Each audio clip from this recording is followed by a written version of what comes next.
ఈరోజు cricket match అయితే ఆడిపోతాను. పని బాట లేదురా మీకు.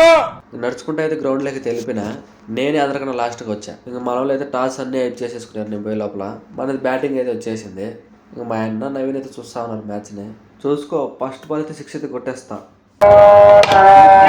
ఎప్పుడు ఇంత నేను అనుకున్నట్టు అస్సలు బాల్ రాదు. ఇక మా ఫ్రెండ్ అయితే సాగు కొట్టేస్తున్నాడు.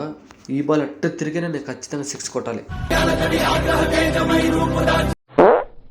అరే, జస్ట్ మిస్ అయిపోయింది. అందరి ముందు పరువు బాగుడుతో ఖచ్చితంగా ఈ బాల్ అయినా 6 కొట్టాలా. రే, నువ్వు 140 స్పీడ్తో బాలేరా.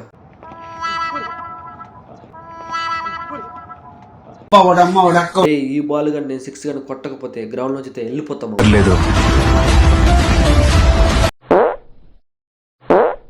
అందరి ముందు పరిపోయిందిగా ఇంకెలా ఏ మాటకి ఆ మాట చెప్పుకోవాలి కానీ మామ, గోబు అయితే గుయ్యమంటుంది మామ. ఇప్పటికి నొప్పి అస్సలు తగ్గల.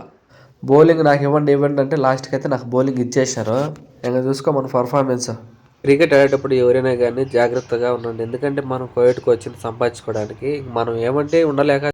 నేను చెప్పా కదా మామ స్టార్టింగ్లోనే, మ్యాచ్ అయితే పక్క మేము గెలిచేస్తామని. పక్క మ్యాచ్ అయితే కొట్టేసాము. ఇంక నేరుగా అయితే రూమ్కే. తెలుసుగా శివగాడు ఇక్కడ చీరేస్తా.